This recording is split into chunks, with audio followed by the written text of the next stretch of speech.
yung puhunan. Ayan, Sabado at Linggo. 10 bundle ang dadalhin yun. Pag uwi mo, goma na lang yun.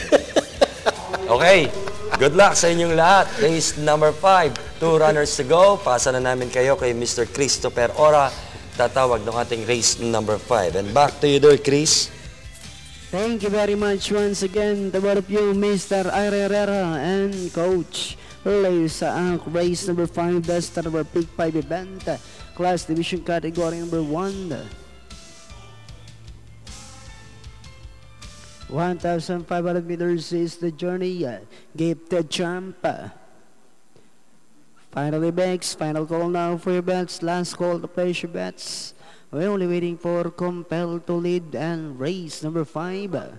The start of our Pick 5 event will be off and running in just a short while. Compelled to Lead now joining and all set. Ready for racing. Racing just is started. We have Rocky Peller. Break quickly at the start. Moving up on the outside is Compelled to Lead. Running by the release emergency call. Gifted jump. Ideal Blue comes next. Oh, Minstrel, while Preciosa is the early trailer by about 8 lengths of the leader. And going along for the first turn, we have Compelled to Lead the leader by about 4 lengths. Emergency call in second. Down on the inside is Oh Minstrel, and in fourth now is Ideal View. Rocky Peller is down in fifth. Preciosa, while Gifted Jump now running at the tail of the field. Half-mile distance they traveled.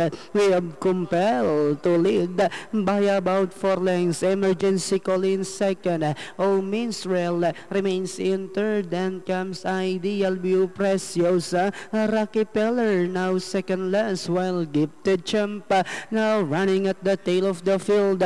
Line out of our turn, we have Compelled to Lead, maintaining a 4 lengths lead. Emergency call in second. Then in third is Ideal View. Rocky Peller is down on the inside. Preciosa, Oh Minstrel, and Gifted Jump as they swing for home. We have Compelled to Lead, maintaining a 6 lengths lead. Rocky Peller to take second. Down on the inside is number 1, Emergency Call, and finally Compelled to Lead. Rocky Peller, Emergency Call. Then comes Ideal View. Preciosa. 14 yung forecast na 6-2. Coach.